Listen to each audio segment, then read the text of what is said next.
Tonight we're going to talk about the closest star system to our Sun, Alpha Centauri. You've probably heard that it's our nearest stellar neighbour, about 4 light-years away. That sounds close, right? In cosmic terms, it practically is close. It's the next star over. But here's what's going to change your perspective completely. When you actually understand what that distance means, when you look at the real numbers, when you comprehend the barriers that distance creates, you realise something sobering. We are more isolated than you ever imagined. And by the end of tonight, you're going to understand exactly why the distance to Alpha Centauri represents one of the most daunting challenges humanity has ever faced. Before we get started, if you love exploring the depths of space as much as we do, take a second to like the video or subscribe. It's a simple action, but it helps this channel reach more curious minds like yours. Now let's begin. Alpha Centauri isn't actually a single star. Tonight, we're going to talk about the closest star system to our Sun, Alpha Centauri. You've probably heard that it's our nearest stellar neighbour, about 4 light-years away. That sounds close. Right, in cosmic terms. It practically is close. It's the next star over. But here's what's going to change your perspective completely. When you actually understand what that distance means, when you look at the real numbers, when you comprehend the barriers that distance creates, you realise something sobering. We are more isolated than you ever imagined. And by the end of tonight, you're going to understand exactly why the distance to Alpha Centauri represents one of the most daunting challenges humanity has ever faced. Before we get started, if you love exploring the depths of space as much as we do, take a second to like the video or subscribe. It's a simple action, but it helps this channel reach more curious minds like yours. Now, let's begin. Alpha Centauri isn't actually a single star. It's a system. 3 stars bound together by gravity, orbiting their common centre of mass in a complex gravitational dance that's been going on for billions of years. The brightest member is Alpha Centauri A. It's slightly larger and more luminous than our Sun, about 10% more massive, about 1.5 times brighter. If you replaced our Sun with Alpha Centauri A, you'd barely notice the difference. Earth would be slightly warmer, the Sun would look slightly larger in the sky, but life would continue essentially, unchanged. The second member is Alpha Centauri B. This one's smaller than the Sun, about 90% of the Sun's mass, about half the Sun's luminosity. If you replaced our Sun with Alpha Centauri B, Earth would be colder. The Sun would appear dimmer in the sky. You'd need to orbit closer to get the same amount of heat and light. But it's still a perfectly normal star, a main sequence star fusing hydrogen into helium in its core, stable and long-lived. These 2 stars, A and B, orbit each other in an elliptical path. At their closest approach, music them, they're about 11 astronomical units apart, and that's roughly the distance from our Sun to Saturn. At their farthest separation, they're about 36 astronomical units apart, farther than Neptune's orbit. The orbital period is just under 80 years. They've completed 1 full orbit since the end of World War II. They'll complete their next orbit around the year 2037. If you could somehow stand on a planet orbiting Alpha Centauri A, you'd see Alpha Centauri B in the sky as an incredibly bright star, much brighter than any star we see from Earth. At closest approach, it would be about as bright as 100 of our Sun, bright enough to cast shadows at night, bright enough to read by, easily. You'd have a second Sun in your sky, though much fainter than the primary one. Then, there's the third member, Proxima Centauri. This is the one that's technically closest to us, which is why it's called Proxima, meaning nearest. Proxima is a red dwarf, a tiny star compared to A and B, only about 12% of the Sun's mass, only about 0.17% of the Sun's luminosity. If you replaced our Sun with Proxima, Earth would freeze instantly. It's just too dim, too cool. You'd need to orbit incredibly close to Proxima to get enough heat, so close that you'd be tidally locked, always showing the same face to the star, one side in permanent daylight, the other in permanent darkness. Proxima orbits the AB pair at an enormous distance, about 13,000 astronomical units. That's about 0.2 light-years. At that distance, it takes Proxima roughly 550,000 years to complete one orbit around the central pair. It's been bound to this system for billions of years, but in all that time, it's only completed a few thousand orbits. The system is old, between 5 and 6 billion years old, slightly older than our Sun. Alpha Centauri was already ancient when our solar system began to form. Stars operate on timescales that make human history seem like an eye blink. Our entire recorded civilization is maybe 6,000 years, a tiny fraction of 1% of Alpha Centauri's age, and they will outlast us too. In 5 billion years, our Sun will die, expanding into a red giant and consuming the inner solar system.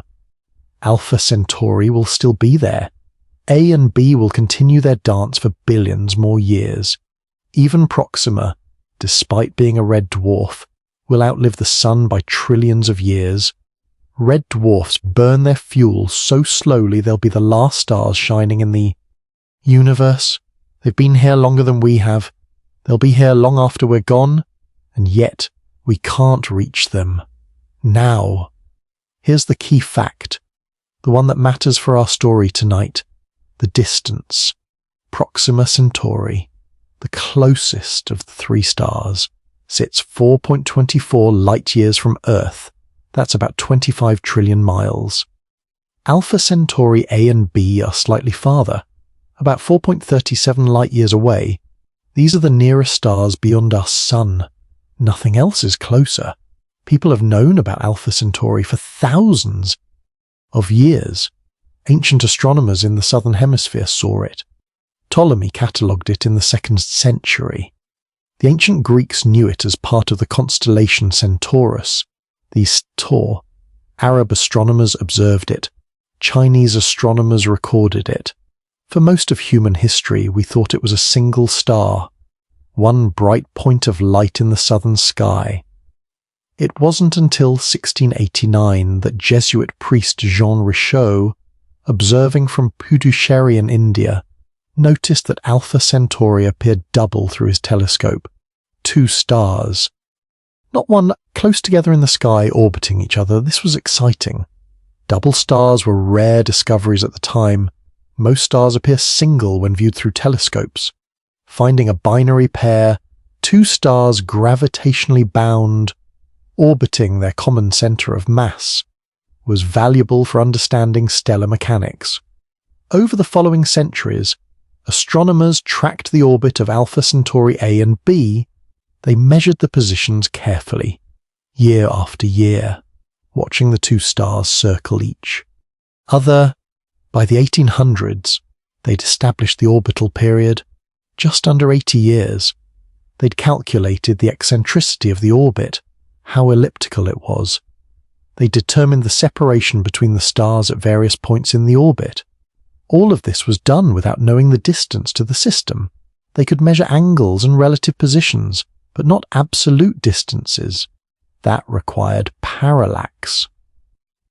In 1832, Thomas Henderson, a Scottish astronomer stationed at the Royal Observatory in Cape Town, South Africa, began making precise measurements of Alpha Centauri's position. He was trying to detect stellar parallax, the apparent shift in a star's position as Earth orbits the Sun. This shift is tiny. For even the nearest stars, it's less than 1 arc-second. An arc-second is the 3600th of a degree, incredibly small. To give you a sense, if you hold a coin at arm's length, the width of that coin is about 1800 arc-seconds. The parallax Henderson was trying to measure was less than 1 arc-second. Less than 1/1800 the width of a coin held at arm's length. He observed Alpha Centauri for months, made hundreds of measurements, carefully tracked its position against the background stars, and he detected a shift, a tiny wobble as Earth moved from one side of its orbit to the other. But Henderson was cautious, maybe too cautious. He worried about errors, about instrumental issues, about atmospheric distortion affecting his measurements. He sat on his data for years, analysing and reanalyzing, hesitating to publish. Meanwhile, in 1838, Friedrich Bessel in Germany published the first confirmed measurement of stellar parallax for a different star, 61 Cygni. Bessel's work was meticulous. He'd accounted for every possible error source, developed mathematical techniques to isolate the true parallax signal from noise. His measurement was solid, undeniable. When Henderson finally published his Alpha Centauri measurements in 1839, a year after Bessel, he confirmed what Bessel had shown. Stars were incredibly far away, much farther than anyone had imagined. Henderson's parallax measurement for Alpha Centauri gave a distance of about 4.3 light-years. Modern measurements, using much better instruments, give 4.24 light-years for Proxima and 4.37 for A and B. Henderson was remarkably close. His measurements were accurate to within a few percent despite the primitive technology. The discovery of stellar parallax changed everything. For the first time, humans knew the true scale of the universe. Stars weren't just lights in the sky. They were distant suns, unimaginably far away, separated from us by gulfs of empty space. The nearest one, Alpha Centauri, was 25 trillion miles distant, 4.24 light-years, farther than anyone could travel, farther than anyone could even meaningfully imagine. That was in 1839, nearly 200 years ago, and we still haven't gone there. We haven't sent a probe there. We haven't communicated with anyone there, because as far as we know, there's no one to communicate with. We've learned an enormous amount about the Alpha Centauri system from a distance. We've measured the masses of the stars using Kepler's laws and observations of their orbital motion. We've analysed their spectra, determining their compositions, their temperatures, their ages. We've discovered planets orbiting Proxima. We've calculated the habitable zones around each star, the regions where liquid water could exist on a planetary surface. We've modelled the stability of planetary orbits in the complex gravitational environment of a triple star system, all of this from 25 trillion miles away, using nothing but light, photons that travelled for 4.24 years to reach our telescopes. We've never touched Alpha Centauri, never sampled its atmosphere or soil, never walked on any of its planets, never sent a robot to explore it. We're limited to remote observation, and that's not likely to change anytime soon. We've mapped the nearby stars extensively. We know what's out there within 10 or 20 light-years. There are several dozen stars in that volume. Sirius about 8.6 light-years away. Epsilon Eridani about 10.5 light-years distant. Tau Ceti about 12 light-years away. But Alpha Centauri is closest. It's the next star over, our nearest neighbour in the cosmic sense. If the galaxy were a city, Alpha Centauri would be the house next door, except the distance to that house is 4.24 light-years.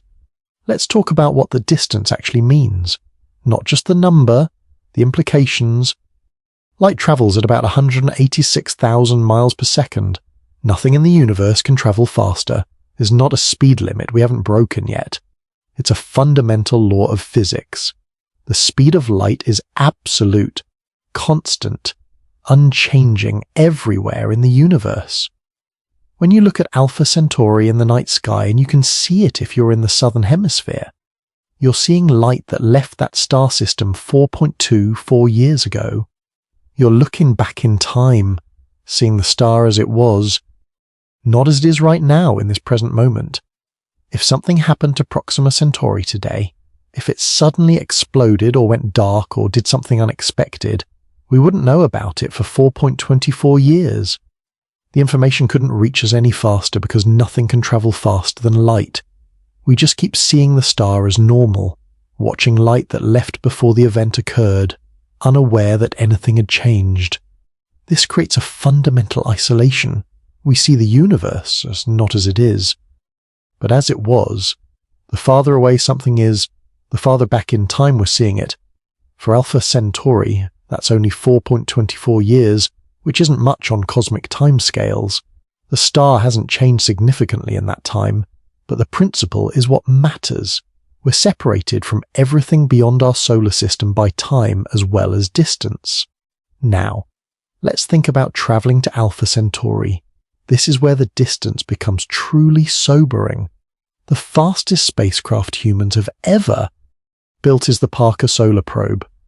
It reaches speeds of about 120 mass per second when it's near the Sun, using the Sun's gravity to accelerate.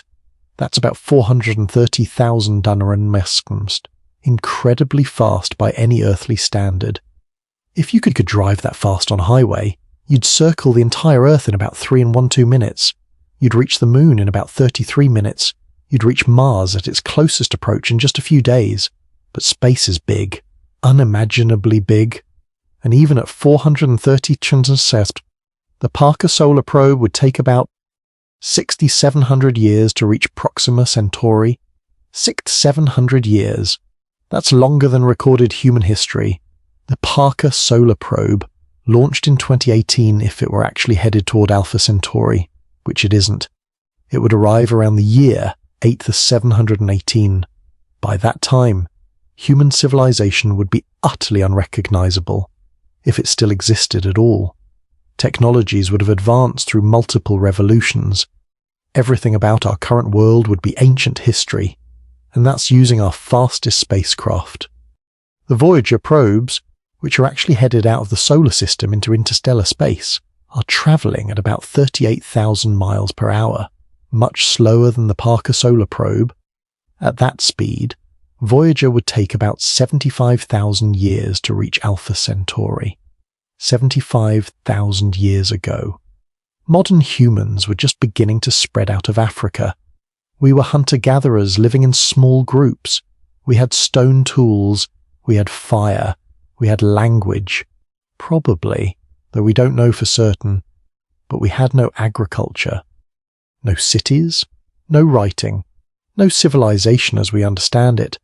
Everything that defines modern humanity, everything from the invention of farming to the building of pyramids to the development of science and technology to the creation of the internet, all of it has happened in the time it would take Voyager to reach Alpha Centauri. The New Horizons spacecraft, which flew past Pluto in 2015, is travelling at about 36,000 distances, about the same as Voyager. It would also take roughly 70,000 to 80,000 years to reach Alpha Centauri. These timescales are incomprehensible in human terms. No human mission could last that long. No spacecraft we can currently build would remain functional for that duration. The electronics would fail, the power source would run out, the structure would degrade from micrometeorite impacts and cosmic radiation. Long before reaching Alpha Centauri, the spacecraft would be dead. A piece of space junk drifting silently through the void. So, clearly, we need to go faster. Much faster. Let's imagine we could build a spacecraft that travels at 1% of the speed of light. That's about 1.86 million MEP, about 670 million miles per day, absurdly fast by current standards. The fastest spacecraft we've built goes at about 0.07% of light speed. So, 1% would be more than 140 times faster than our current record. But let's say, music, we could do it. Let's say we develop some breakthrough propulsion technology, nuclear pulse propulsion, fusion drives, antimatter engines, something that could accelerate a spacecraft to 1% of light speed. At that speed, the trip to Alpha Centauri would take 424 years, still longer than the entire history of the United States. Longer than any nation-state has existed in its current form. But at least it's within the realm of conceivable human timescales. You could potentially design a multi-generational mission, a colony ship carrying thousands of people designed to be a self-sustaining habitat for centuries. The people who departed Earth would live their entire lives on the ship. They'd have children who'd also live their entire lives on the ship. Those children would have children, and so on. For multiple generations, they'd have been born in space, lived their whole lives in space. never seen Earth except in historical records and simulations. They'd arrive at a destination their ancestors chose, undertaking a mission they inherited, not one they selected themselves. This creates profound ethical questions. Is it right to commit unborn generations to a journey they didn't choose? Is it fair to raise children in an artificial environment knowing they'll never experience a planet's surface, never breathe unprocessed air, never see a natural sky? What if something goes wrong? What if the ship fails halfway there? What if the destination turns out to be uninhabitable? The people on the ship would have no way back, no way to abort the mission. They'd be committed, absolutely. And even if everything went perfectly, even if the ship remained functional for 4 centuries and the crew maintained their culture and purpose across multiple generations, you're still talking about a one-way trip. Communication with Earth would be nearly impossible in any practical sense. Radio signals travel at the speed of light, so any message from the ship would take 4.24 years to reach Earth. Any response from Earth would take another 4.24 years to reach the ship. That's a round-trip communication time of 8 and 1.2 years. You could ask a question and be old or potentially gone before receiving an answer. Your children might be the ones to hear the response. By the time Earth's reply arrives, the situation that prompted your question could have changed completely. The ship might be dealing with entirely different problems. The people asking the question might not even be alive anymore to hear the answer. You'd be exchanging messages across time, like letters between distant eras. The ship and Earth would drift apart culturally, developing separately, evolving their own customs, their own languages, their own ways of thinking. Within a few generations, they might barely understand each other. The mission might continue, but the connection to Earth would become increasingly abstract, a historical footnote rather than a living relationship. Now, let's go faster, 10% of light speed, about 18.6 million miles per hour. At this speed, which would require truly revolutionary propulsion technology, maybe a fusion ramjet or a laser-pushed light sail, the trip drops to 42.4 years, still a long time, still longer than most human careers, but short enough that a single generation could make the journey. You could board the ship as a young adult in your 20s to music and arrive at Alpha Centauri in your 60s. You'd be old when you arrived, but you'd have made the journey yourself, seen the destination with your own eyes, completed the mission you started. This seems more achievable psychologically. People have undertaken long-term projects before. Scientists have spent entire careers working on single experiments. Explorers have spent years traveling to remote locations. 42 years is a long time, but it's within the span of a single human life. But even at 10% of light speed, you face enormous engineering challenges. At that velocity, hitting even a tiny piece of space debris, a grain of sand, would be catastrophic. The kinetic energy would be immense. A 1G particle, about the mass of a paperclip, hitting your ship at 10% of light speed would release energy equivalent to about 43 tons of TNT, about 3 times the energy of the bomb that destroyed Hiroshima. From a single grain of sand, you'd need shielding, massive amounts of shielding. Some designs propose a large shield in front of the spacecraft, made of dense material to absorb impacts, but that adds mass, which makes acceleration harder. Other designs suggest using magnetic fields to deflect charged particles. But not all debris is charged. Some of it is neutral, unaffected by magnetic fields. You'd need multiple layers of protection, redundant systems, constant monitoring. Even then, a lucky hit from a larger piece of debris could destroy the entire mission, and you're traveling through mostly empty space, but not completely empty space. The interstellar medium contains gas and dust, very thin, maybe a few atoms per cubic centimeter on average, but at 10% of light speed, even that creates problems. Each atom you hit transfers momentum. Over time, this creates drag. It slows you down. Not much, but enough to matter over 4 decades of travel. You'd need to account for this in your fuel budget. You'd need more propellant to maintain speed, and propellant is mass. More mass means more energy needed for acceleration. It's a compounding problem. The rocket equation is brutal. Every kilogram of payload requires multiple kilograms of fuel to accelerate it, and you need fuel to accelerate the fuel, which requires more fuel. It scales exponentially. Current chemical rockets can barely achieve 1% of their mass as payload. For every kilogram of useful spacecraft, you need 99 kilon of fuel. For interstellar missions, the ratios become absurd. To accelerate a spacecraft to 10% of light speed using conventional rockets would require fuel masses thousands or millions of times the payload mass. It's simply not feasible. That's why proposed interstellar missions use exotic propulsion methods. Nuclear pulse propulsion, where you detonate small nuclear bombs behind the ship and ride the shockwave. Fusion rockets, where you fuse hydrogen into helium and channel the energy into thrust. Antimatter drives, where you annihilate matter and antimatter, converting mass directly into energy. Laser light sails, where you use powerful lasers based on Earth or in orbit to push a reflective sail, accelerating the spacecraft without carrying fuel. All of these have problems. Nuclear pulse propulsion requires detonating thousands of nuclear devices. The engineering is straightforward in principle, but the politics are nightmarish. Treaties ban nuclear weapons in space. Even peaceful nuclear explosions would be controversial. Fusion rockets require sustained fusion reactions, which we haven't achieved yet even in stationary reactors on Earth. Building a compact fusion drive for a spacecraft is far beyond our current capabilities. Antimatter drives require antimatter, which we can produce only in incredibly tiny amounts at enormous cost.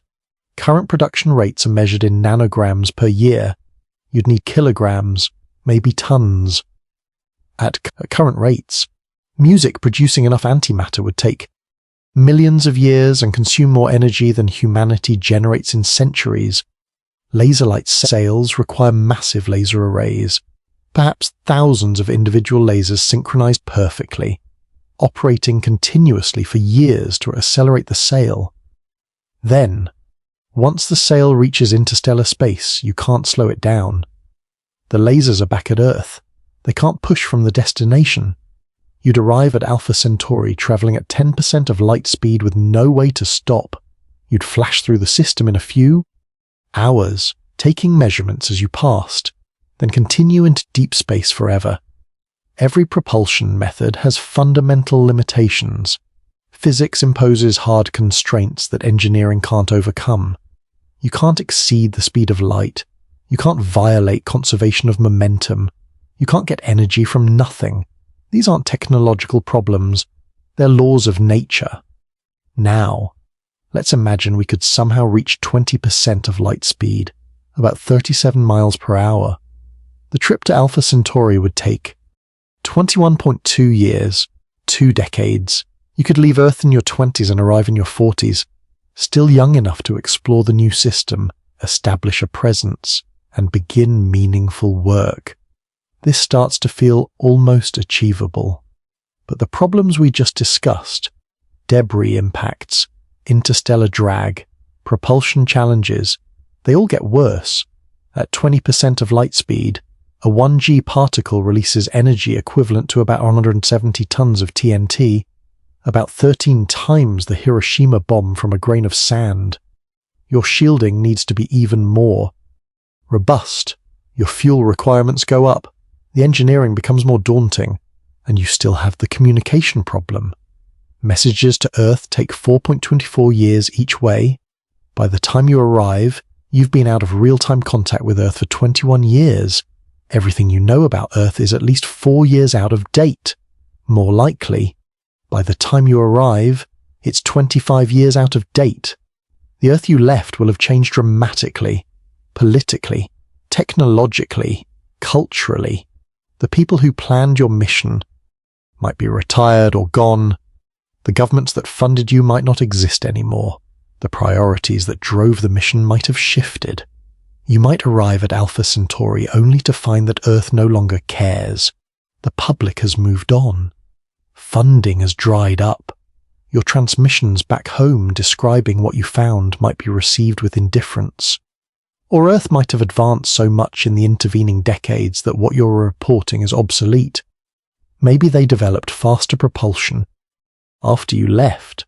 Maybe a second mission launched years after yours using better technology and arrived before you did. Maybe they solved the communication delay with quantum entanglement or some other breakthrough. You'd have sacrificed 21 years travelling in a tin can through the void, only to find you've been superseded. This is the tyranny of the rocket equation and the light speed limit. They impose costs that scale brutally with distance. Every additional light year multiplies the difficulties. Let's talk about what you would actually encounter on the journey. The space between here and Alpha Centauri. Most people think of space as empty, a void. Nothing there. That's mostly true.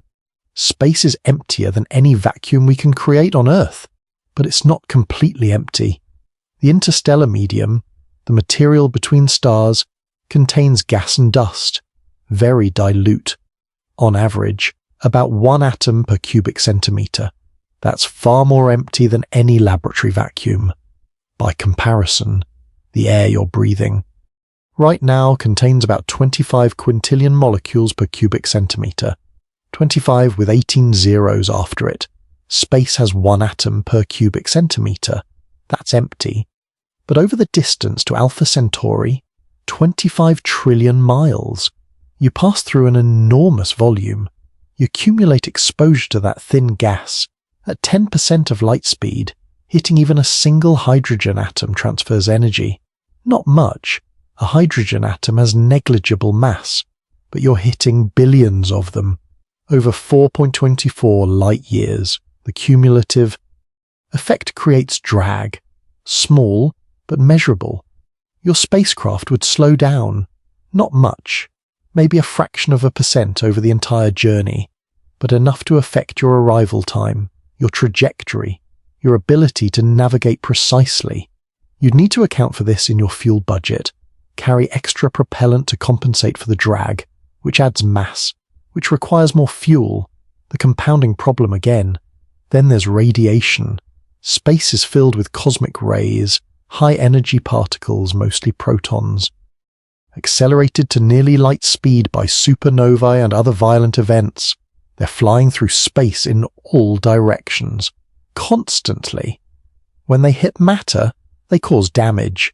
In biological tissue, they break DNA strands, cause mutations, increase cancer risk. Astronauts on the International Space Station Francois Music Center are exposed to elevated radiation levels, about 50 to 200 millisieverts per year. Compare that to the average person on Earth, who receives about 2 to 3 millisieverts per year from natural. Background sources. The ISS astronauts get 50 to 100 times more radiation than people on the ground, and they're still relatively close to Earth. They're inside Earth's magnetosphere, which deflects some of the cosmic rays. They're shielded by the station's hull. They're there for months, not years. On an interstellar journey, you're exposed for decades. No magnetosphere to protect you. No planetary magnetic field deflecting particles. You're out in open space, bombarded constantly by cosmic rays. The dosage adds up. Over 20 years at 1.5 light speed, a crew member would accumulate radiation doses far exceeding anything considered safe. Hundreds or thousands of millisieverts, enough to significantly increase cancer risk. Enough to cause radiation sickness if the dose rate spikes during a solar flare or passage through a high radiation region. You'd need shielding, thick walls made of dense material. Water is good for stopping radiation. Hydrogen atoms absorb high energy. Particles effectively. Some spacecraft designs propose surrounding the crew compartment with tanks of water. Dual purpose, radiation shielding and water storage. But water is heavy. Every kilogram of shielding is mass you have to accelerate and decelerate. It eats into your fuel budget. Alternative approaches involve magnetic shielding, generate a strong magnetic field around the spacecraft to deflect charged particles, mimicking Earth's magnetosphere. This works for protons and other charged cosmic rays. But it requires a lot of power. You need superconducting magnets, continuous energy input, cooling systems to keep the magnets at cryogenic temperatures. All of that adds complexity, mass, points of failure, and magnetic fields don't stop neutral particles. Some cosmic rays are neutrons, uncharged. They pass right through magnetic fields. You still need physical shielding for those. There's no perfect solution. Every approach has trade-offs. You're balancing protection against mass, complexity against reliability, safety against feasibility, and you're making these decisions for a journey lasting decades, traveling through an environment we've never directly experienced, relying on models and simulations that might not capture every hazard. Then there's the psychological challenge. 20 years in a confined space, traveling through darkness. The stars don't move, at least not noticeably. They're so far away that even traveling at 20% of light speed, the view out the window barely changes. You look at the stars, and they look the same as they did yesterday, last month, last year. No sense of motion, no landmarks, just endless darkness punctuated by distant points of light. Earth is behind you, receding. Alpha Centauri is ahead, approaching. But neither looks different day to day. Earth just becomes a dimmer point of light, eventually indistinguishable from other stars. Alpha Centauri gradually brightens, but so slowly you don't notice unless you compare images months or years apart. You're in a state of suspended animation, metaphorically speaking, traveling through nothing towards something with no clear sense of progress. That takes a psychological toll. Humans need variety, stimulation, a sense of movement, and change. We evolved in environments where walking for a day takes you to new terrain, new sights, new experiences. On an interstellar spacecraft, you're in the same place every day, the same corridors, the same rooms, the same people for years. Isolation studies on Earth, simulating. Long-duration space missions show that people struggle with this. Depression rates increase, interpersonal conflicts emerge, motivation declines, and those studies last months, maybe a year or two, not decades. There's no real data on how humans cope with 20 years in a confined space, completely cut off from the outside world, unable to leave, unable to abort the mission, just stuck. Some people might handle it well, others might not, and you can't know in advance. You can screen crew members psychologically, select the most stable and resilient candidates, but 20 years is a long time. People change, circumstances change. What starts as a well-adjusted crew might fracture under the cumulative stress. And if that happens, if conflicts escalate, if someone becomes a danger to themselves or others, what do? There's no authority to appeal to. No police, no courts, no outside intervention. The crew has to handle it themselves, develop their own governance structures, conflict resolution mechanisms, social norm, essentially create a micro-society in a box travelling through space isolated from all external support. That's a huge ask. Even 50% of a light speed, which is staggeringly fast, probably impossible with any technology we can currently imagine, would take 8 and 1/2 years to reach Alpha Centauri. That's fast enough to make the trip in a single human timescale without multi-generational issues. But the energy requirements are monstrous. To accelerate even a small spacecraft to half-light speed would require energies comparable to humanity's total energy consumption for years or decades, and you'd need the same energy again to slow down at the destination, unless you plan to just fly past at relativistic speed, which limits what you can do scientifically. Most interstellar mission proposals involve flybys, not landings or orbital insertions, precisely because slowing down is so expensive energetically. You'd race through the Alpha Centauri system at an appreciable fraction of light speed, snapping photos and taking measurements as you passed, then disappear into the cosmic darkness beyond. The entire encounter might last hours or days after years or decades of travel. Now, here's something else to consider. What happens when you actually arrive at Alpha Centauri? Assume you've made the journey. Decades in space, you're finally approaching the system. Alpha Centauri A and B are growing brighter in your view. Proxima is visible as a distinct object now, not just a point of light. You're entering the system. What do you do first if you're traveling at 10 or 20% of light speed? You can't stop. You don't have enough fuel to decelerate. You're going to flash through the system at enormous velocity. You need to plan your flyby trajectory carefully.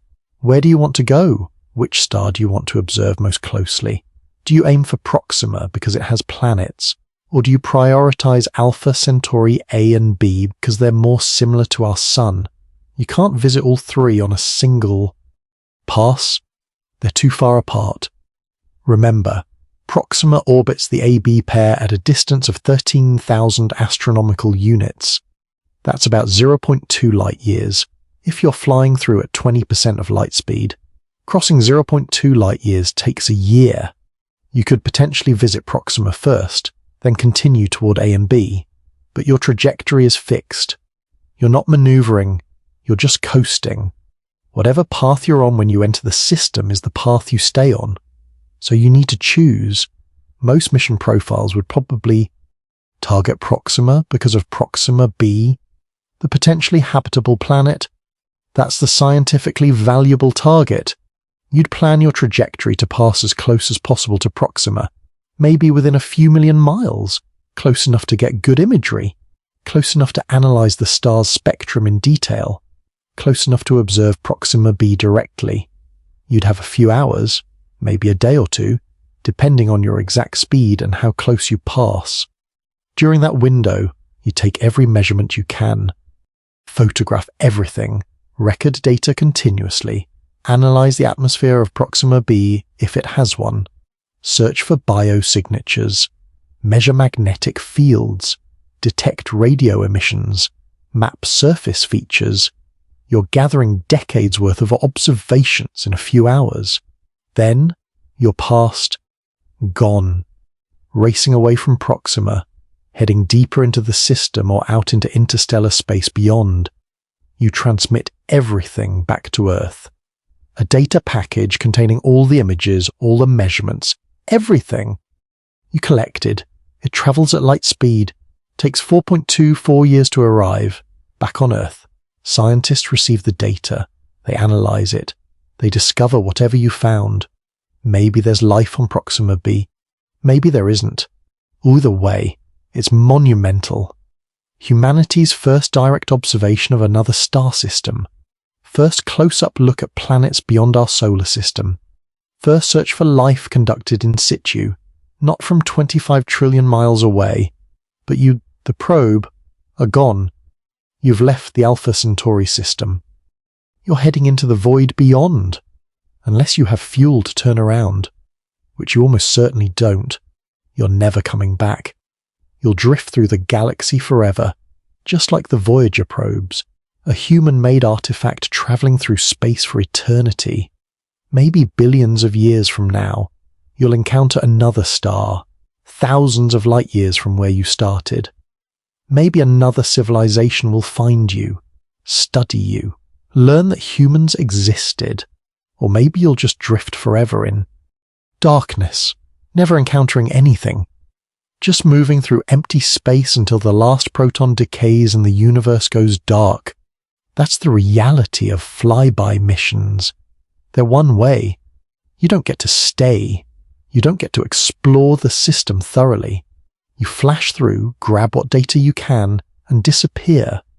To actually stop at Alpha Centauri, to enter orbit around one of the stars or one of the planets, requires deceleration. You need to cancel out all the velocity you built up during the acceleration. Phase. That means carrying enough fuel to brake, which doubles your fuel requirements, or more, because you have to accelerate the braking fuel along with everything else. The rocket equation strikes again.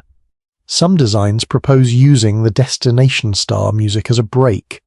A magnetic sail could deploy as you approach, interacting with the stellar wind to slow you down. Or you could aerobrake through the upper atmosphere of a gas giant if one exists in the right position. Use atmospheric drag to shed velocity. Multiple passes, skimming the atmosphere each time, gradually slowing down. This works if there's a gas giant conveniently located. If there isn't, you're out of luck. All of these add complexity and risk. The mission becomes harder, more expensive, less likely to succeed. Most proposals stick with flybys precisely because they're simpler. No deceleration required, just point and shoot. But a flyby feels incomplete. You've travelled for decades to reach another star, and you only spend hours there. It's like travelling across the world to visit a famous landmark and being allowed only a few minutes before you're ushered away. Frustrating, but maybe necessary. Maybe that's the best we can do given the constraints.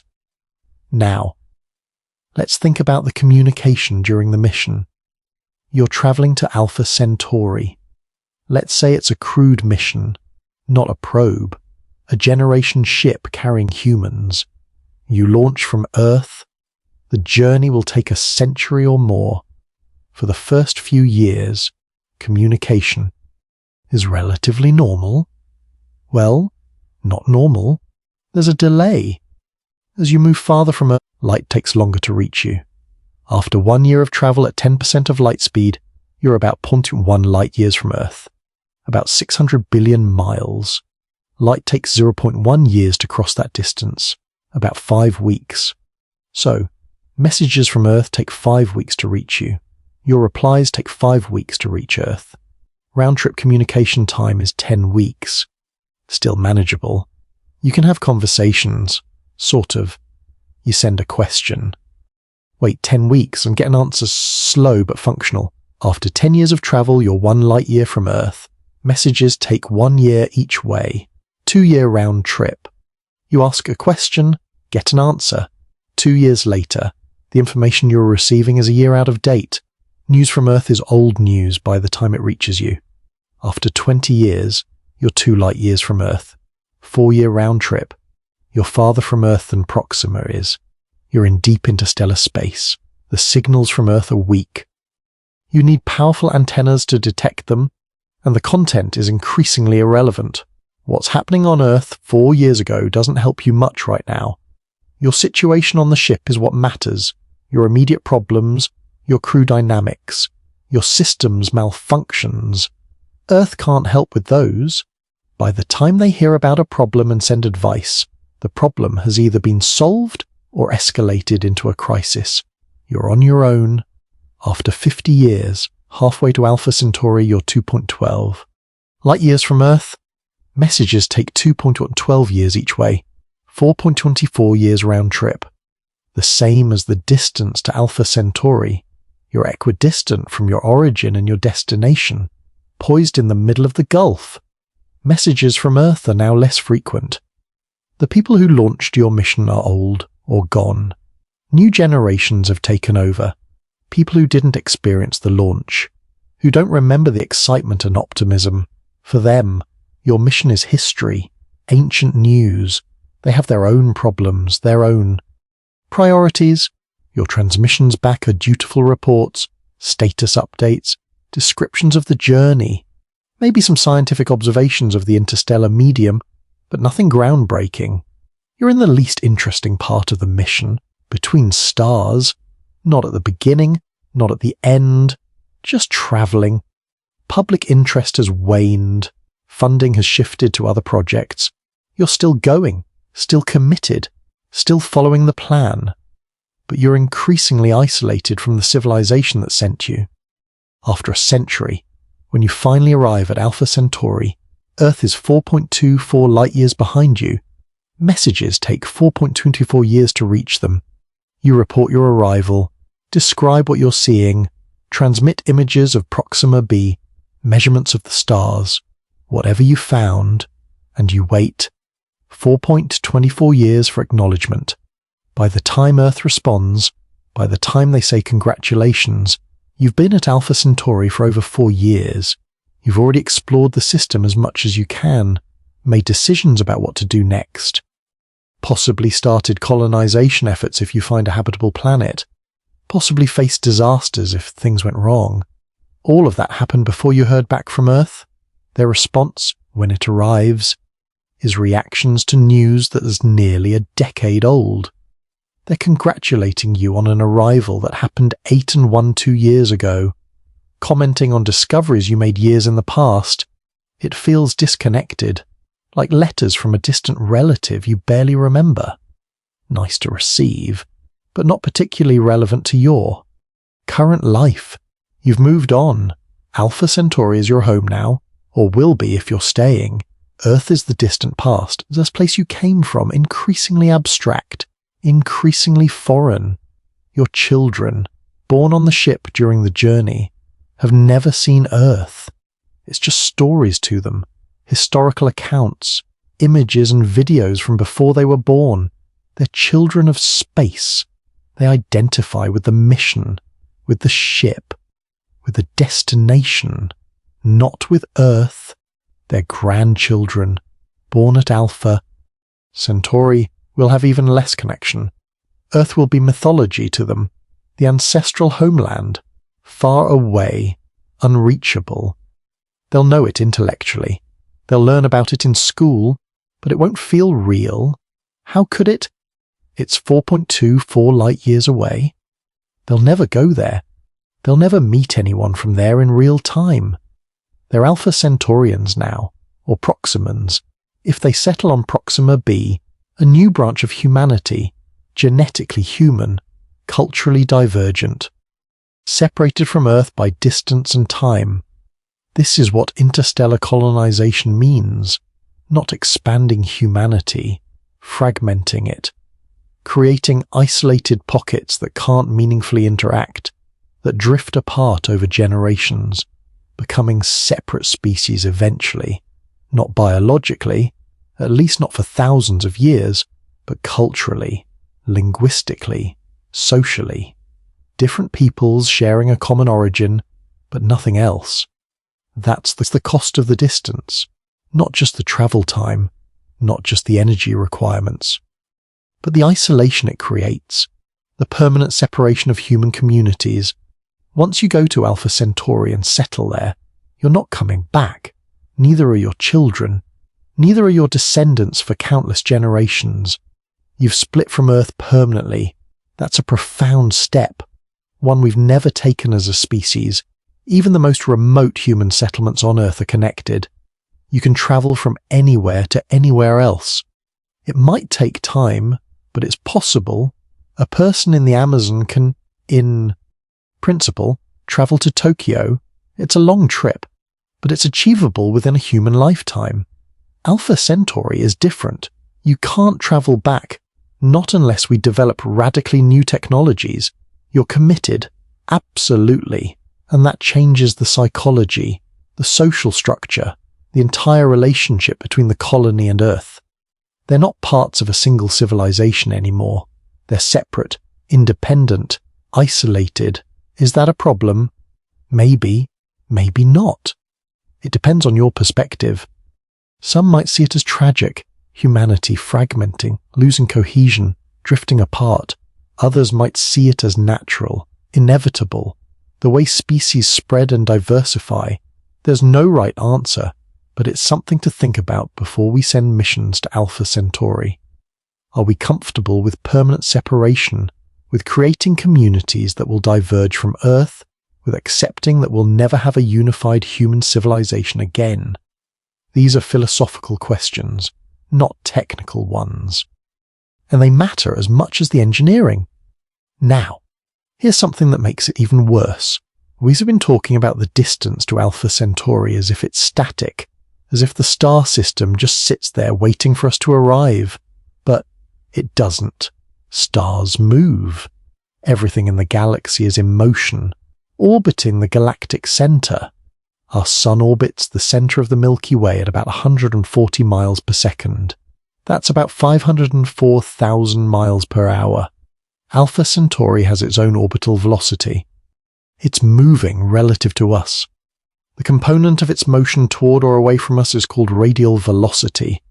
For Alpha Centauri, the radial velocity is about 13.8 miles per second. The negative sign means it's moving toward us. The system is getting closer, about 13.8 miles every second. That's about 50,000 miles per hour. In about 27,000 years, Alpha Centauri will reach its closest approach to our solar system, about 3.2 light-years away. Then, it'll start moving away again as it continues on its orbit around the galaxy. In about 33,000 years from now, it'll be farther than it is today. In several 100,000 years, it won't be our nearest neighbor anymore. Some other star, currently farther away, will drift closer and take the title. So, if you're planning an interstellar mission, you can't just aim at where Alpha Centauri is now. You have to aim at where it will be when you arrive. You have to calculate trajectories, accounting for the motion of both the sun and the target star. For a trip taking decades or centuries, the target moves considerably during your journey. You have to lead it like a quarterback throwing a football to where the receiver will be, not where they are when the ball is thrown. This adds complexity to navigation. You can't just point your spacecraft at the star and accelerate. You have to plot a course through three-dimensional space, accounting for velocities and accelerations and gravitational influences from other bodies. You have to adjust your trajectory continuously during the journey. Small errors compound over time. A Fermat navigational error at the start of the journey could cause you to miss the target by trillions of miles. You'd arrive at the right distance from Earth, but Alpha Centauri wouldn't be there. You'd be in empty space, surrounded by darkness. Your mission, a failure. And here's the other thing. The thing that makes the isolation even more profound. We've sent exactly 5 spacecraft on trajectories that will eventually take them out of the solar system. Pioneer 10 and 11, Voyager 1 and 2, and New Horizons. All 5 are moving outward, traveling into interstellar space. But none of them are headed toward Alpha Centauri. They're going in different directions entirely. Voyager 1 is currently the farthest human-made object from Earth.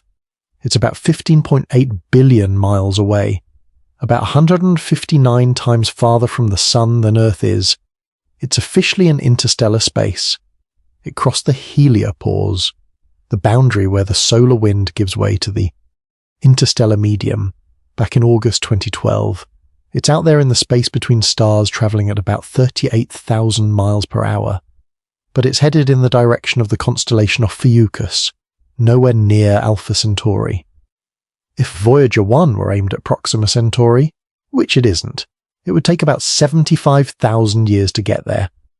But it's not aimed that way. It'll never go to Alpha Centauri. It'll just drift through the galaxy forever. A silent ambassador from humanity carrying the golden record with sounds and images from Earth. In 40,000 years, Voyager 1 will pass within about 1.6 light-years of the star Gliese 4 and 45. It won't stop. It'll just drift past, in the distant future, long after humanity is gone. Voyager might encounter another civilization. They might find it drifting through space, examine it, decipher the golden record. They might learn that a species called humans once existed on a planet called Earth. But Voyager will never reach Alpha Centauri. None of our spacecraft will. Not unless we send something specifically aimed that way with the intent to arrive. And we haven't. The farthest we've sent a spacecraft is to the edge of the solar system. The Voyagers are about 20 light-hours away. That's 0.0123 light-years. Alpha Centauri is 4.24 light-years, about 1/843 times farther. We've barely left our own neighborhood. We've sent robots to the edge of our yard. The next star is still unimaginably distant. Now, you might be thinking, what about communication? Could we at least talk to anyone at Alpha Centauri? Send and receive messages, even if we can't physically travel there. Sure, radio waves travel at light speed. If there was someone at Alpha Centauri to talk to, we could exchange messages. We send a signal. It travels for 4.24 years. They receive it. They send a reply. It travels for 4.24 years back. We receive their reply 8.48 years after we sent the original message.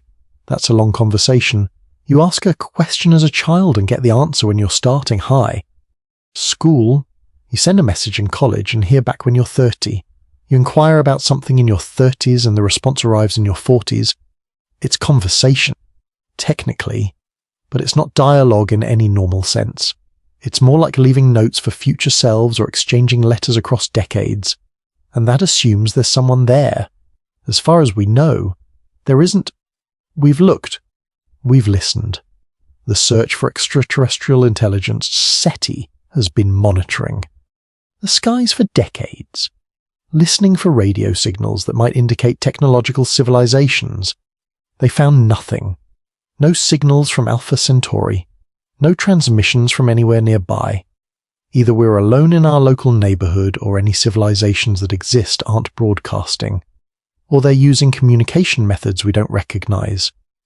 We've also looked for planets around Alpha Centauri, and we found some. Proxima Centauri has at least 2 confirmed planets. Proxima Centauri b, discovered in 2016, orbits in what's called the habitable zone, the region where liquid water could exist on a planet's surface. It's about 1.3 times Earth's mass. It orbits its star every 11.2 days. That sounds fast, but remember, Proxima is a red dwarf, much smaller and dimmer than the Sun. To be in the habitable zone, you have to orbit very close. Proxima b orbits about 4.7 million miles from its star, about 5% of the distance from Earth to the Sun. At that distance, the planet is almost certainly tidally locked. One side always faces the star, one side in permanent day, the other in permanent night. The day side might be scorching, the night side might be frozen. Winds would howl between the 2 hemispheres trying to equalize the temperature difference. And Proxima is an active star. It flares. Sudden bursts of radiation that could strip away a planet's atmosphere over time. Proxima b gets hit with these flares regularly. Whether it has an atmosphere, whether it has a magnetic field to protect it, whether it has liquid water, we don't know. We can't see the planet directly. We detected it through the radial velocity method, watching Proxima wobble slightly as the planet's gravity tugs on it. We don't have images. We don't know what it looks like. It might be habitable. It might be a barren rock. We can't tell from here. There's also Proxima Centauri d, discovered in 2022, orbiting even closer to the star, about 2.5 million miles out. It's smaller than Proxima b, only about a quarter of Earth's mass, too close to the star to be habitable, probably too hot for liquid water. Alpha Centauri A and B might also have planets. We haven't found any yet, but that doesn't mean they're not there. Our detection methods are limited. We can only find planets that happen to pass in front of their star from our perspective, blocking a tiny amount of light, or planets massive enough to make their star wobble noticeably. Smaller planets, Earth-sized or smaller, orbiting at greater distances, are harder to detect. There could be multiple planets around Alpha Centauri A and B that we simply haven't spotted yet. Maybe one of them is Earth-like. Maybe one of them has life. We don't know. And we won't know until we look more carefully, or until we go there. That brings us to the proposals, the actual mission concepts people have developed for reaching Alpha Centauri. Because despite all the challenges, despite the immense distances and the brutal physics, people are thinking about this seriously. The most well-known recent proposal is Breakthrough Starshot, announced in 2016, funded by Russian billionaire Yuri Milner and supported by physicist Stephen Hawking. The idea is to build thousands of tiny spacecraft, each about the size of a microchip, weighing only a few grams. You attach each one to an ultra-thin reflective sail, maybe a meter across, made of material only a few atoms thick. Then, you aim a massive array of ground-based lasers at the sails, the combined power of all the lasers, maybe 100 gigawatts total, pushes the sails, accelerating the tiny spacecraft. Within minutes, they reach 20% of light speed. Then, You turn off the lasers, the spacecraft coasts through space, traveling at a constant velocity, no fuel needed, no onboard propulsion, just momentum. They'd reach Alpha Centauri in about 20 years. Once there, they'd take photos, record data, measure magnetic fields and particle fluxes, and transmit everything back to Earth using a tiny laser. The transmission would take 4.24 years to arrive. So, total mission time, from launch to receiving data, would be about 25 years, a single human generation. The people who designed the mission could live to see the results. That's the dream. In practice, there are enormous hurdles. Building the laser array alone would cost billions, maybe tens of billions. You need thousands of synchronized lasers, each one powerful, each one precisely aimed. The optics have to be perfect. Any distortion in the beam and you lose efficiency. The atmosphere distorts light. You'd need adaptive optics to compensate. You'd probably need to build the array in space to avoid atmospheric interference entirely. Then, there's the sail. It needs to be incredibly thin to minimize mass, but strong enough not to tear under the laser's pressure. It needs to be perfectly reflective. Any absorption of light generates heat. At 100 gigawatts of laser power, even a tiny fraction of absorbed energy would vaporize the sail instantly. Current materials aren't good enough. We're talking about engineering at the atomic level, designing structures only a few atoms thick that can withstand incredible forces without failing. We don't have the technology yet. We're making progress, but we're not there. And the spacecraft itself, the chip, has to carry cameras, sensors, a computer, power systems, communication equipment, all in a package weighing grams. Current technology doesn't support this. We can make microchips with impressive capabilities, but adding cameras and transmitters and power sources in that size and mass budget is beyond us right now. And even if you solve all the engineering problems, even if you build the lasers and the sails and the chip spacecraft, you still have the navigation problem. At 20% of light speed, you're covering about 37 million miles per hour. If your aim is off by even a tiny fraction of a degree, you miss the target by huge distances. You need precision on a scale we've never achieved, and there's no course correction. Once you turn off the lasers, the spacecraft is coasting. If it's aimed wrong, it stays aimed wrong, it flies off into empty space, and you never hear from it again. Plus, at 20% of light speed, anything you hit destroys you. A dust grain becomes a bomb. The spacecraft is so small, so light that any impact will obliterate it. You're flying through space for 20 years, completely vulnerable. The odds of making it through unscathed are uncertain. Maybe good, maybe not. Interstellar space is mostly empty, but not perfectly empty. There's gas, dust, the occasional larger particle. Over 20 years and 25 trillion miles, you'll encounter something. Whether it destroys you depends on luck. Breakthrough Starshot is planning to send thousands of these tiny probes. Music. The idea is that even if most of them fail, even if 90% are destroyed by impacts or veer off course or malfunction, the remaining 10% still give you data. It's a shotgun approach. Quantity over quality. Send enough probes and some will make it. That's the hope. But even if it works, even if the probes reach Alpha Centauri and transmit back photos and data, what then? You've proven it's possible to send tiny scouts music at relativistic speeds.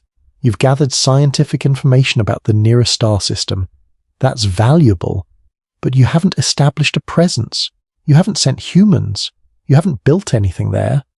The probes flash through the system, snap some pictures, and continue into the darkness. They don't stop. They don't orbit. They don't land. They're gone in hours, leaving the system as empty as they found it. Other proposals are more ambitious. Project Daedalus, designed in the 1970s by the British Interplanetary Society, proposed a massive fusion-powered spacecraft. Two-stage rocket burning helium-3 and deuterium in fusion reactions to generate thrust. The spacecraft would weigh about 54,000 tons. Most of that is fuel.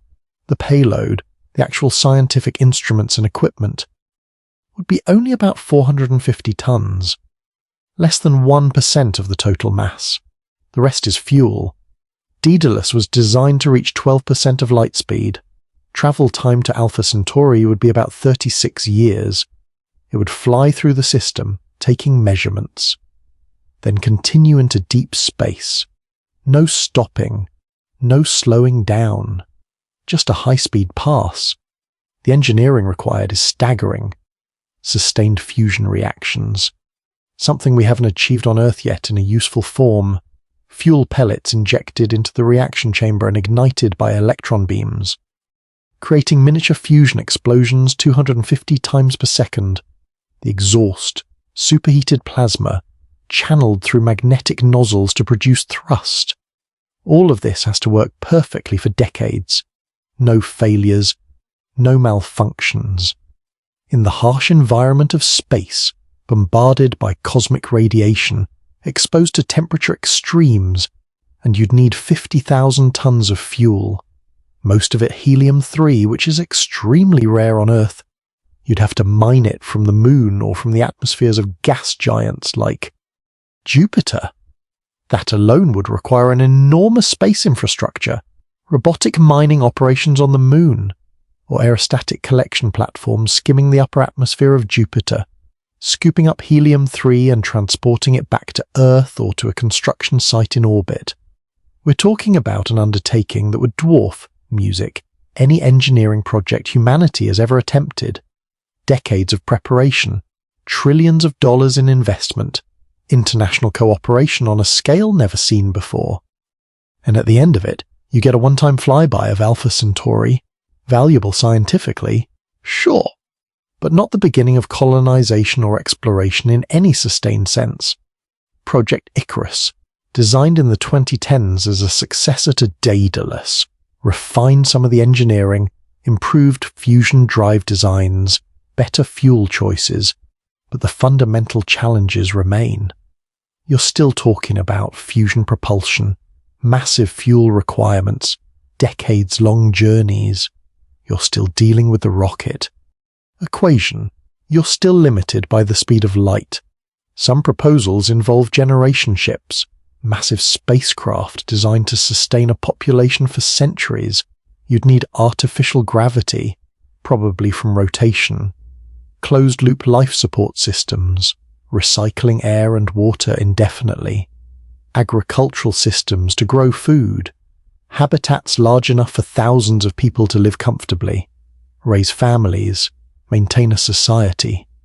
The engineering is almost beyond comprehension. You're building a world. A mobile world traveling through space. It has to be self-sufficient. No resupply from Earth. No rescue missions if something breaks. Everything has to work for hundreds of years. Machines wear out. Systems fail. You need redundancy, spare parts, manufacturing capability to build replacements, a crew skilled in every conceivable type of repair and maintenance. And you need a stable society. People living together in a confined space for generations, governing themselves, resolving conflicts, maintaining culture and purpose. What happens if later generations decide they don't want to continue the mission? They didn't choose this. Their ancestors did. Do they have the right to turn back, to stop halfway and just drift? What if the ship fractures into factions, political divisions, religious movements, conflicts over resources or authority? On Earth, people can leave, move to another country, another city, on a generation ship. There's nowhere to go. You're stuck with everyone else and forced proximity for centuries. That creates pressures we can barely imagine. And at the end, assuming everything works, assuming the ship holds together, and the society remains cohesive, and the destination is actually habitable, you arrive, 4 centuries after leaving Earth. The Earth you left is ancient history. The people who built the ship are long gone. The civilization that funded the mission has probably changed beyond recognition. You're on your own, completely, Forever. No going back. The ship doesn't have fuel for a return. Journey, you're committed to making life at Alpha Centauri, or failing and going extinct. This is the reality of interstellar travel, not the sleek starships of science fiction jumping to warp speed music and arriving at distant stars in days or weeks. The real version is slow, agonizingly slow, expensive beyond measure, dangerous at every step, isolating in ways that are hard to articulate. You'd be separated from the rest of humanity by distances that make real-time communication impossible, by time spans that erase cultural continuity, by challenges so severe that failure is more likely than success, and this is just to the nearest star. 4.24 light-years. The next star over, imagine trying to reach Sirius. 8.6 light-years. Twice as far, twice as long, twice as expensive. Vega, 25 light-years. The Pleiades, 440 light-years. The galactic center, 26,000 light-years. Andromeda Galaxy, 2.5 million light-years. Each step multiplies the difficulty. Each additional light-year adds years or decades or centuries to the journey. At some point, it becomes absurd. At some point, the distances are so vast the travel in any meaningful sense becomes impossible. We might send robot probes, tiny scouts like Breakthrough Starshot envisions, fire them off into the cosmos and hope a few survive to transmit back data. But sending humans, building colonies, spreading across the galaxy like science fiction imagines, the distances make it almost unthinkable. Not impossible, necessarily, not forbidden by the laws of physics, but so difficult, so expensive, so time-consuming that it might never happen, even if we survive as a species for millions of years. Even if we develop technologies beyond anything we currently imagine, the distances might still be too great, the isolation too profound. Alpha Centauri sits 424 light-years away. You can see it from the southern hemisphere, a bright point of light in the constellation Centaurus. It looks close. It looks like you could almost reach out and touch it, but you can't. It's 25 trillion miles away, farther than your mind can truly grasp, separated from us by a gulf that current technology can't cross, that near-future technology probably can't cross, that might remain uncrossable for centuries or millennia. We are isolated, alone on our small planet, orbiting our sun, separated from the nearest stars by distances that dwarf anything in human experience. We've sent probes to the edge of the solar system. We've looked outward with telescopes. We've learned an enormous amount about the universe, but we've never left home. Not really. The farthest any human has travelled is the moon, 240,000 Masme, about 1.3 light seconds, a tiny hop in cosmic terms. Alpha Centauri is 4.24 light-years, 128 million times farther than the moon. We went to the moon in 3 days. We could go to Alpha Centauri and we don't know. Decades at best. Centuries is more likely. Maybe never. That's the truth about the distance to the next star. It's not just far. It's worse than far. It's isolating in a way that challenges our deepest assumptions about exploration, about expansion, about humanity's future among the stars. We look up at the night sky and see countless stars. We imagine travelling to them, exploring them, building civilizations around them. It's a beautiful dream, a compelling vision. But the distances are real. The physics is real. The challenges are real, and they're not going away. We can develop better technology. We can build faster spacecraft. We can find clever solutions to engineering problems, but we can't change the speed of light. We can't make space smaller.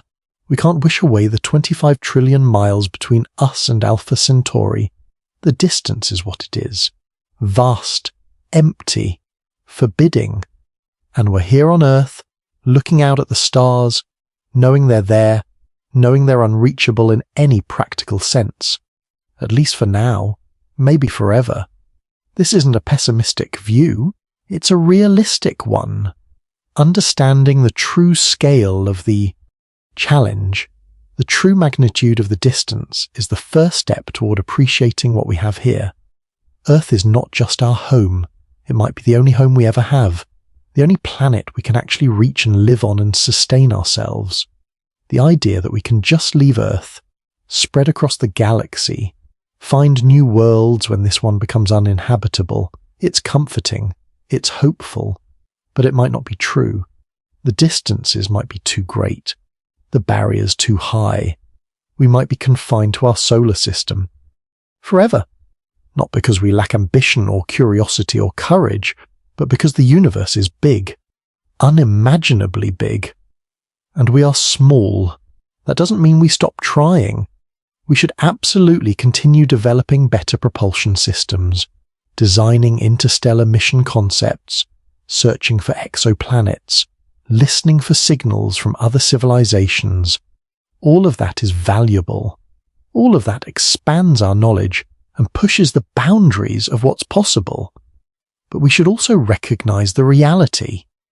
The distance to Alpha Centauri, just 4.24 light-years, is a barrier that might take centuries to overcome, if we ever overcome it at all, and if we can't even reach the next star over, the one right next door in cosmic terms, then the galaxy as a whole is beyond us.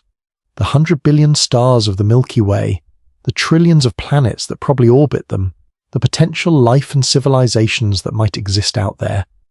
All of it might remain forever out of reach. We'll see them through telescopes. We'll study them from a distance.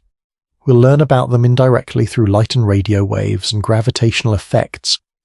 But we might never touch them, never visit them, never walk on their surfaces or breathe their air or meet their inhabitants. We might be alone, not because the universe is empty, but because the universe is too big for us to cross. The isolation is profound. It changes how you think about humanity's place in the cosmos. We're not explorers destined to spread. Across the stars, we're castaways on a tiny island surrounded by an ocean too vast to cross, looking out at distant shores we can see but never reach. Let's think about what we'd actually gain by reaching Alpha Centauri. What's the scientific payoff? What would we learn that justifies the enormous cost and risk? First, we'd get direct measurements of the system, up-close observations of the three stars, their magnetic fields, their stellar winds, their surface features. From Earth, we see Alpha Centauri as points of light. Even our best telescopes can't resolve surface details. We can measure spectra, track orbital motion, detect planets through indirect methods, but we can't see the stars themselves as disks with features. A probe at Alpha Centauri could change that. It could observe the stars from close range, map their surfaces, study their atmospheres. We could learn about stellar physics in ways we can't from 25 trillion miles away. Compare Alpha Centauri A and B directly to our Sun. They're similar stars. Understanding how they differ, how they're the same, would refine our models of stellar evolution. Then there's Proxima, a red dwarf, the most common type of star in the galaxy. About 70% of all stars are red dwarfs, but they're dim, hard to study from a distance. Proxima is the nearest one, the easiest to reach if we're going to study any red dwarf up close. We'd learn about how red dwarfs work, how they produce energy, how their magnetic fields behave. Red dwarfs are important because they're long-lived. They burn their fuel so slowly that they'll outlast every other type of star. Trillions of years from now, when all the massive stars have died, when even stars like the Sun have burned out, red dwarfs will still be shining. They'll be the last stars in the universe. Understanding them is understanding the far future of the cosmos. And there's Proxima b, the planet, potentially habitable. From Earth, we've detected it indirectly. We've measured its mass, its orbital period, its distance from the star. But we don't know what it looks like. Does it have an atmosphere? What's it made of? Is there water? Are there oceans, continents, weather systems? Is there life? A probe could answer these questions. It could take photos, high-resolution images showing the planet's surface. It could analyze the atmosphere spectroscopically looking for chemical signatures of life, oxygen, methane, complex organic molecules. It could measure the magnetic field if one exists. Search for radio emissions, natural or artificial. Look for any sign that we're not alone. That would be monumental. Finding life on another world would change everything. It would answer one of humanity's oldest questions. Are we alone in the universe? If we found life on Proxima b, even simple microbial life, it would prove that life isn't unique to Earth, that it can arise elsewhere under different conditions, around different stars. That would suggest music life is common. If it happened twice in the same tiny region of space, Earth and Proxima Centauri, both within a few light years of each other, then it's probably happened countless times across the galaxy.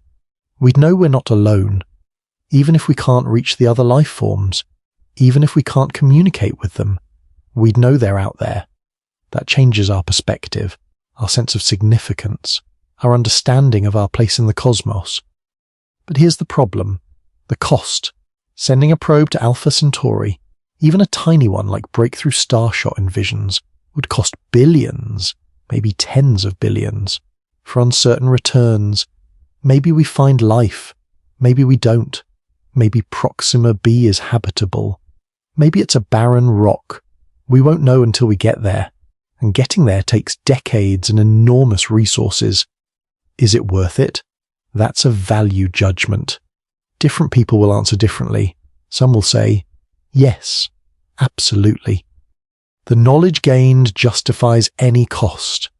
Understanding whether life exists beyond Earth is worth whatever resources we have to spend. It's the most important question we can ask. Others will say no. Tens of billions of dollars could solve problems here on Earth. Feed the hungry, house the homeless, cure diseases, combat climate change. Why spend that money on a probe to a distant star when we have urgent needs here? Here, both perspectives are valid. There's no objectively right answer. It depends on your values, your priorities, your vision of what humanity should be doing. But here's what we can say definitively. The distance to Alpha Centauri makes everything harder. If it were closer, if it were 1 light year away instead of 4.24, the mission would be 4 times easier, 4 times faster, 4 times cheaper, 4 times less risky, still difficult, but more achievable. If it was 0.5 light years away, 10 times closer, the mission would be 10 times easier. We could send conventional spacecraft, chemical rockets, maybe, or ion drives, technologies we already have. The journey would take years instead of decades or centuries. The engineering challenges would be manageable. We'd probably have done it already, but it's not closer. It's 4.24 light years, 25 trillion miles, and that specific distance, that specific gap makes all the difference. It's right at the edge of what might be possible with radical future technology, far enough to be prohibitively difficult with current technology, close enough to be tantalizing. If Alpha Centauri were 10 light years away, we probably wouldn't even be having this conversation. It would be obviously out of reach. Nobody would seriously propose missions there. If it were 1 light year away, we'd probably be planning missions right now. Multiple space agencies would be designing probes, developing propulsion systems, preparing launch campaigns. But it's 4.24 light years, right in the middle, close enough to think about, far enough to be nearly impossible. That's frustrating. It's the difference between having a goal that's achievable with effort and having a goal that might be forever out of reach, and we won't know which it is until we try or until we give up. That's sobering. It's humbling. But it also makes this island, this Earth, infinitely more precious. If this is all we have, if this is the only world we'll ever truly inhabit, then we'd better take care of it. We better solve our problems here. Climate change, resource depletion, conflict, inequality. All of it matters more if there's no backup plan, no escape hatch to another world, no frontier to flee to when things get difficult. We're here. This is home. And the distance to the next star, to Alpha Centauri, to anywhere else, is worse than you think. Think about our cosmic neighborhood for a moment. The region of space within 10 light-years of the Sun. How many stars are there? About 14 star systems. Some are single stars, like our Sun. Some are binaries or triples, like Alpha Centauri. In total, maybe 20 to 25 individual stars, that's it. In a sphere 10 light-years in radius centered on our Sun, there are about 25 stars.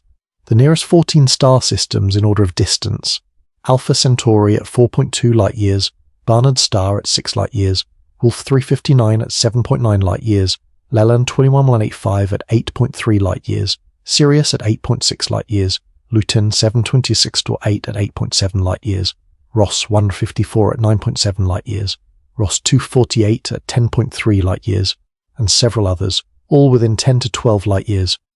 Most of them are red dwarfs. Small, dim, barely visible even with telescopes. Only a few are visible to the naked eye. Sirius is the brightest star in the night sky. Alpha Centauri is visible from the southern hemisphere. The rest require telescopes to see at all. And these are our neighbours, the closest stars. If we can't reach them, we can't reach anything. Beyond 10 light-years, the number of stars increases rapidly. Within 20 light-years, there are about 71 star systems. Within 30 light-years, about 200. Within 100 light-years, about 14,000. The galaxy contains somewhere between 100 billion and 400 billion stars. Most of them are thousands or tens of thousands of light-years away. The galactic centre is 26,000 light-years distant. The far edge of the galaxy is over 60,000 light-years from here.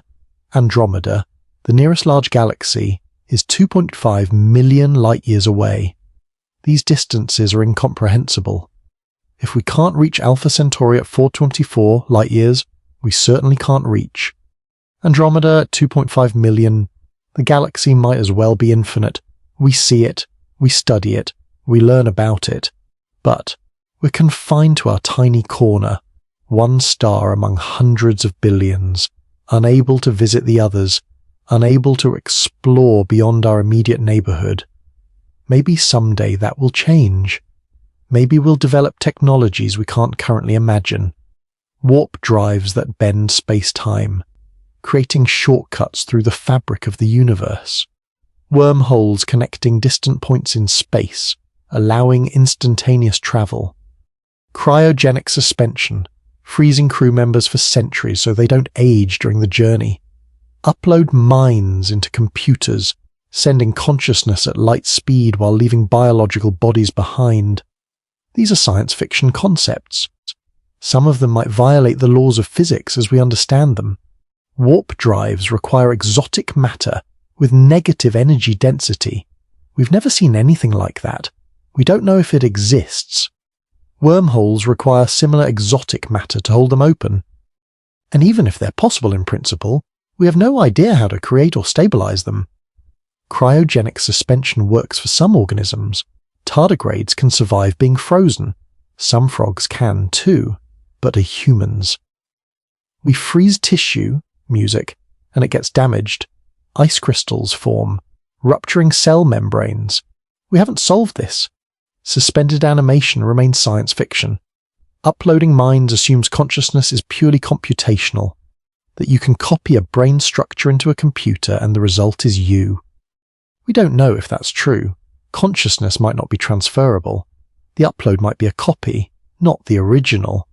You might still be stuck in your biological body while a digital version of you travels to the stars.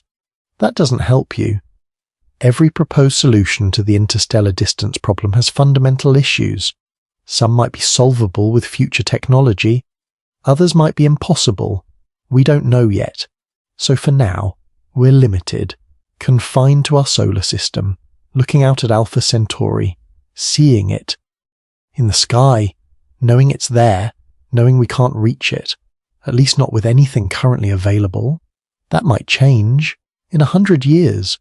we might have breakthrough propulsion. In 1,000 years, we might have cracked cryogenic suspension or mind uploading. In 10,000 years, we might be a spacefaring music civilization spreading across the galaxy despite the distances. Or we might not. We might be here on Earth, still looking up at the stars, still unable to reach them, still isolated. Forever. There's another angle to consider, the Fermi paradox. If interstellar travel is this difficult for us, it's probably difficult for everyone. Any alien civilization faces the same physics, the same light speed limit, the same rocket equation, the same brutal scaling of energy requirements with velocity. If they're out there, if intelligent life exists elsewhere in the galaxy, they're probably struggling with the same problems. Looking at the stars, wondering if they're alone, calculating mission, parameters for interstellar probes, realizing how hard it is. Maybe that's why we haven't seen evidence of alien civilizations. Not because they don't exist, but because interstellar travel is too hard, even for advanced civilizations, even for species millions of years older than us, with technologies far beyond ours. Maybe the distances are a barrier nobody can overcome. Maybe every civilization is confined to its home system, isolated, unable to reach out, unable to visit neighbors. Looking up at the stars and seeing the same thing we see, distant lights, unreachable, forever beyond grasp. That would explain the great silence. The fact that we've listened for radio signals and heard nothing. The fact that we've looked for signs of alien megastructures and found none.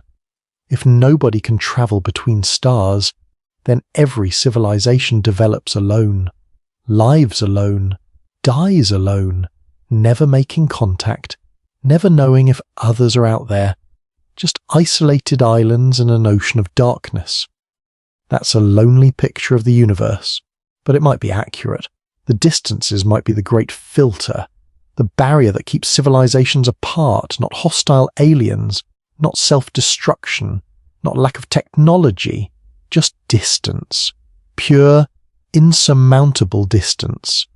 4.24 light-years to Alpha Centauri. That might be the number that defines our existence, the gap we can't cross, the limit we can't exceed, the boundary of our future. It's not just a number, not just a measurement, it's a barrier that defines our existence, a gulf that separates us from the rest of the universe, a reminder that we're alone in the most literal sense, surrounded by stars we can never reach, confined to a tiny corner of space, isolated, perhaps forever. But here's something worth considering in all of this. The distance to Alpha Centauri, as daunting as it is, also represents something beautiful in a strange way. It represents the scale of nature, the vastness of the cosmos, the fact that the universe is bigger than us, bigger than our ambitions, bigger than our capabilities. For most of human history, we thought we were at the center of everything. The Earth was the center of the universe. The sun and planets revolved around us. The stars were lights on a celestial sphere, close enough to reach if we could just climb high enough. We were important, central, the focal point of creation. Then we learned the truth. Earth orbits the sun, not the other way around. The sun is one star among hundreds of billions. The stars are unimaginably far away. We're not at the center. We're not special. We're a tiny planet orbiting an ordinary star in an unremarkable region of a galaxy that's one of trillions. That was humbling. It punctured our cosmic ego, showed us our true place, small, insignificant, peripheral. But it also gave us perspective. Understanding that we're small doesn't diminish us. It contextualizes us. It shows us what we're part of. A vast universe operating according to physical laws that don't care about us, that existed billions of years before we appeared, that will continue billions of years after we're gone. The distance to Alpha Centauri is part of that perspective. It shows us that the universe isn't built for our convenience, The stars aren't arranged for easy access. The speed of light isn't negotiable. The laws of physics impose limits we can't overcome just by being clever or determined. Nature doesn't bend to accommodate our wishes. We have to accept it as its music is. Work within its constraints, find meaning and purpose despite or perhaps because of those constraints. And there's something profound in that. We're capable of understanding the universe, even though we're tiny parts of it. We can measure the distance to Alpha Centauri precisely. 4.24 light years and 25 trillion miles. We can calculate how long it would take to get there at various speeds. We can design theoretical missions, model propulsion systems, estimate costs and risks. We can look at Proxima b and determine its mass, its orbital period, its potential habitability, all from 25 trillion miles away, using nothing but light and mathematics. That's extraordinary. We're specks of organized matter on a small planet, yet we understand the cosmos. We decode the messages carried by photons that traveled for years to reach us. We peer across the void and make sense of what we see. We're conscious beings contemplating our place in something vastly larger than ourselves. That ability, that consciousness, that curiosity, it's rare, probably extremely rare. The universe is mostly empty space and mindless matter. Atoms colliding, stars fusing hydrogen, galaxies rotating, all following physical laws mechanically. No awareness, no appreciation, no understanding. But here on Earth, and possibly on a few other worlds scattered across the cosmos, matter has organized itself into forms capable of thinking, capable of asking questions, capable of looking at Alpha Centauri and wondering what's there. That's precious. That's worth preserving, even if we never reach Alpha Centauri, even if we remain confined to our solar system forever. The fact that we can understand the universe, appreciate its beauty, contemplate its mysteries, that alone gives our existence meaning. We don't need to conquer the galaxy. We don't need to spread across 1,000 star systems. We just need to continue being what we are, conscious, curious, capable of wonder, and maybe, just maybe, we'll figure out how to reach Alpha Centauri someday, not soon. Probably not in our lifetimes, maybe not for centuries, but someday, if we survive long enough, if we keep developing technology, if we maintain our curiosity and our will to explore, the distance will always be 4.2 light years. That won't change. But our ability to cross it might, and if we do, if we send probes or ships or humans to Alpha Centauri, it will be one of the greatest achievements in human history, crossing the interstellar gulf, reaching beyond our solar system. Touching another star, that would be monumental, not because of what we'd find there. We might find nothing but rocks and radiation.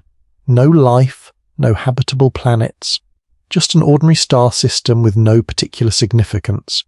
But the journey itself would matter. The fact that we did it, that we overcame the distance, the engineering challenges, the cost, the risk, that we refused to accept isolation as permanent, that we reached out across the darkness and made contact with another star, that would be meaningful. A testament to human capability, human determination, human refusal to accept limits. But even if we never do it, even if the distance proves insurmountable, we'll still have learned something profound. We'll have learned our limits, learned what's possible and what isn't, learned that the universe imposes constraints that even intelligence and technology can't overcome. That's valuable knowledge, too. Humility is valuable. Understanding our place, accepting our limitations, working within the boundaries nature sets, those are important lessons. And maybe they're the lessons we need most right now. We live in an age where we believe technology can solve anything, where we assume every problem has a solution if we just try hard enough, where we think human ingenuity is unlimited. But the distance to Alpha Centauri says otherwise. It says some problems might not have solutions. Some barriers might be permanent. Some dreams might remain forever out of reach, not because we're not smart enough, not because we're not trying hard enough, but because the universe says no. And when the universe says no, we have to listen. We have to accept it.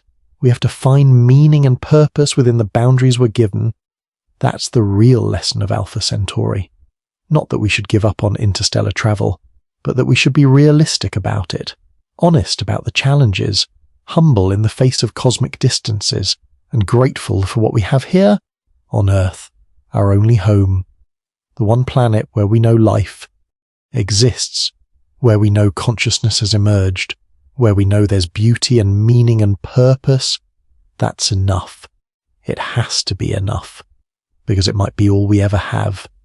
Thank you for joining me on this journey tonight. If you found this exploration thought-provoking, a like or subscribe would mean a lot. It helps the channel keep making these deep examinations of our place in the cosmos. And remember, the next time you look up at the stars, they're farther away than you imagine. Much farther? The universe is vast. We are small, and the distance between us and the next star is worse than you think. Good night, and may you never see the stars the same way again.